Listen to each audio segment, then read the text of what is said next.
मित्रों, आइए सुनते हैं एक अनसुनी पौराणिक कथा। एक बार अर्जुन भ्रमण पर निकले थे, जब अर्जुन राम सेतु के अवशेषों को देखकर चकित रह गया। उसने सोचा, राम जैसे महान धनुर्धर को पुल बनाने के लिए बंदरों और भालू जैसे जीवों पर भरोसा क्यों करना पड़ा। वह इसके बजाय तीर से पुल बना सकता था। किसी भी तीर्थयात्री का कोई जवाब नहीं था। फिर एक छोटा बंदर जो काफी दूर तक बंदरों का पीछा कर रहा था, वह हंस पड़ा और उसके सवाल का जवाब दिया। तीर का एक पुल। हे राजकुमार, क्या आप पुराने बंदरों की ताकत के बारे में जानते हैं? सुग्रीव, नल, नील, अंगद और हनुमान जैसे महाकाय शरीर के थे। तीर के किसी भी पुल ने उनका वजन सह नहीं पाता। अर्जुन ने बंदर को चुनौती दी। हमारे पास एक दाव है। मैं तीरों का एक पुल बिछाऊंगा। अगर मैं अपना वजन सहन करने में विफल रहता हूं तो मैं खुद को जलाने के लिए तैयार हूं। अर्जुन ने अपने बाणों से एक पुल का निर्माण किया। बंदर ने उस पर छलांग लगाई और जितनी जल्दी वह पुल से टकराया, पुल गिर गया। अर्जुन ने फिर से कोशिश की और अपने तीरों से एक पुल का निर्माण किया, और वह फिर से विफल हो गया।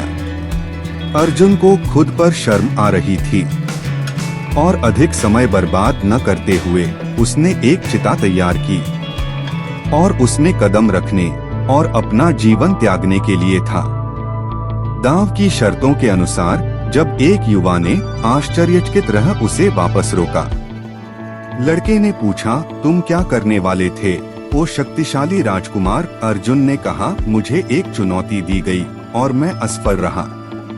मैं अब इस जीवन को जारी रखना नहीं चाहता कि मुझे इस तरह की शर्म का सामना करना पड़ा। लड़का भौचक्का था, लेकिन वहाँ एक सहायक था जो यह देखने के लिए था कि क्या प्रतियोगी निष्पक्ष खेल रहा है। एक न्यायाधीश के बिना एक प्रतियोगिता व्यर्थ है। लड़के ने अर्जुन से प्रार्थना की, एक बार फिर से पुल का निर्माण करें और मैं न्यायाधीश बनूंगा।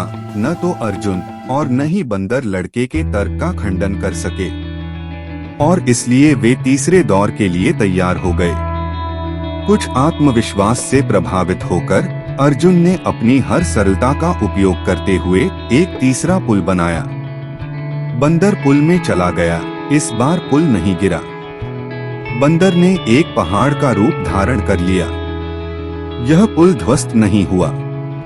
अर्जुन तब अचंभित हो गए जब उन्होंने देखा कि उनका प्रतियोगी कोई और नहीं बल्कि महान हनुमान है।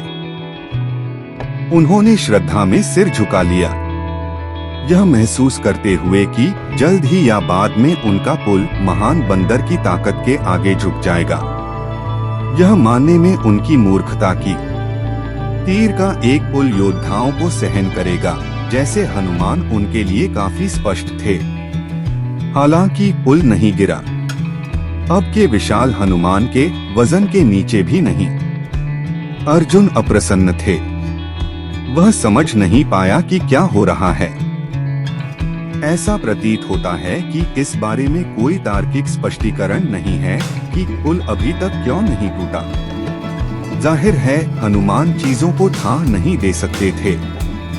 वह पुल पर कूदना शुरू कर दिया, लेकिन यह अभी भी नहीं निकलेगा। दूसरी ओर लड़का मुस्कुरा रहा था।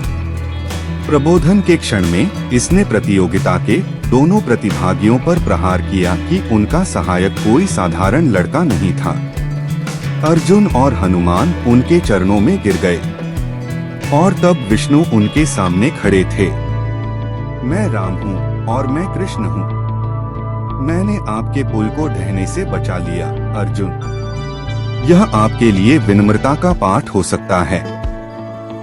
घमंड और गर्व पुरुषों के सर्वश्रेष्ठ को पूर्ववत करते हैं। प्रिय हनुमान, आपको अर्जुन को अपमानित करने से बेहतर जानना चाहिए था। वह एक अच्छा योद्धा है, जो अपने समय के सबसे अच्छे योद्धाओं में से एक है। आप उसे अपना जीवन कैसे दे सकते हैं? अर्जुन और हनुमान ने भगवान से क्षमा मांगी और उन्होंने उन्हें आशीर्वाद दिया। पश्चाताप के एक अधिनियम के रूप में मैं आसन्न युद्ध में आपके रथ को स्थिर और संरक्षित करूंगा, हनुमान ने कहा। तो यह रहो, तुम अर्जुन के रथ के ऊपर उपस्थित रहोगे जब वह अपनी उम्र के महान युद्ध में आने वाले युद्ध को करने के लिए निकलता है। मित्रों, कमेंट में जय हनुमान जरूर लिखें। ये थे अर्जुन और हनुमान जी की एक अनसुनी पौराणिक कथा।